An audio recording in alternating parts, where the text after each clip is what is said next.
সাম্প্রতিক সময়ে যখন দলের পক্ষ থেকে প্রাথমিকভাবে আমাকে ঢাকা দক্ষিণ সিটি কর্পোরেশনের নির্বাচন করার জন্য বলা হলো এবং সেটা মিডিয়ার কাছে গেল, তারপর থেকে আবার নতুন করে এক ধরনের প্রোপাগান্ডা, এবং আপনারা দেখেছেন যে বিভিন্ন সময়ে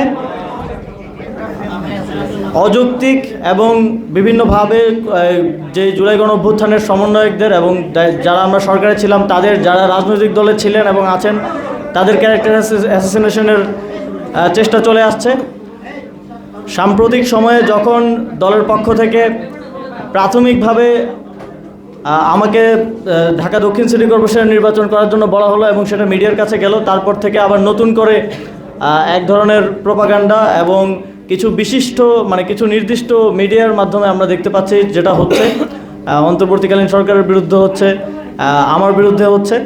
এবং গতকালকে আমি দেখলাম যে বাংলাদেশ ফাইন্যান্সিয়াল ইন্টেলিজেন্স ইউনিট আমার ব্যাংক হিসাবের তথ্য ব্যাংকগুলোর থেকে তলব করেছেন।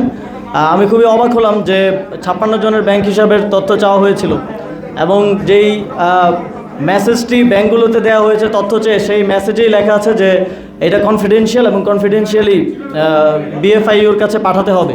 কিন্তু বিএফআইউর যে অফিসিয়াল সাংবাদিকদের গ্রুপ, সেখানে তারা সেই কনফিডেন্সিয়াল ইনফরমেশনটা তারা নিজেরাই পাবলিক করলেন। আমি মনে করি একজন নাগরিক হিসেবে এটা একজন নাগরিকের প্রাইভেসি নষ্ট করা, এবং এইটা আপনারা যদি অনুসন্ধান করতে চান অনুসন্ধান করেন। আপনারা এটা আলাদাভাবে 56 জনেরটা না দিয়ে 55 জনেরটা না দিয়ে আমারটা আলাদাভাবে সাংবাদিকদের গ্রুপে দিয়ে প্রচার করতে বলাটা আপনাদের যেই হীন উদ্দেশ্য সেটাকেই প্রকাশ করে।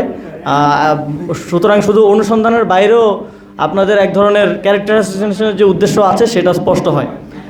তো যাই হোক, আমি সেই জায়গা থেকে আমি মনে করলাম যে ইতিমধ্যেই আমি যখন সরকার থেকে পদত্যাগ করি তখন মন্ত্রিপরিষদ বিভাগের কাছে আমার আয় ও সম্পদের সম্পূর্ণ বিবরণী আমি পেশ করে এসেছি। এবং তারপরেও যেহেতু আবার এগুলো নিয়ে কথা উঠলো এবং জলঘোলা করার চেষ্টা করা হচ্ছে, তখন আমি মনে করলাম যে আমার ব্যাংক হিসাব এবং আমার পরিবারের সকলের ব্যাংক হিসাব জনগণের জন্য উন্মুক্ত করে দেওয়া প্রয়োজন, যাতে করে এই বিষয়গুলো নিয়ে কেউ কোনো ধরনের বিভ্রান্তি তৈরি করতে না পারে। আমি গতকালকে যদিও বলেছিলাম যে আমি আমার ব্যাংক অ্যাকাউন্টের স্টেটমেন্ট পাবলিশ করব, কিন্তু পরবর্তীতে ভাবলাম যে আমার পরিবারের সকলের ব্যাংক অ্যাকাউন্টের হিসাব সহ উন্মুক্ত করি, যাতে এই বিষয়গুলো নিয়ে আর কোনো প্রশ্ন অবশিষ্ট না থাকে। আমি একটু আমার ফ্যামিলির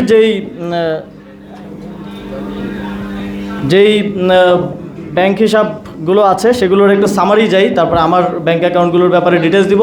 এই সবগুলো স্টেটমেন্ট আপনাদেরকে আমাদের যেই গ্রুপ আছে সেই গ্রুপে সফট কপিগুলো আপনাদেরকে সেখানে প্রোভাইড করা হবে, সেখানে আপনারা আরও বিস্তারিত দেখে নিতে পারবেন। এখন আমি সামারিলি বলছি, যেহেতু অনেকগুলো অ্যাকাউন্ট। আমার বাবার 5টা অ্যাকাউন্ট আছে, এর মধ্যে স্যালারি অ্যাকাউন্ট, অ্যাক্টিভ অ্যাকাউন্ট,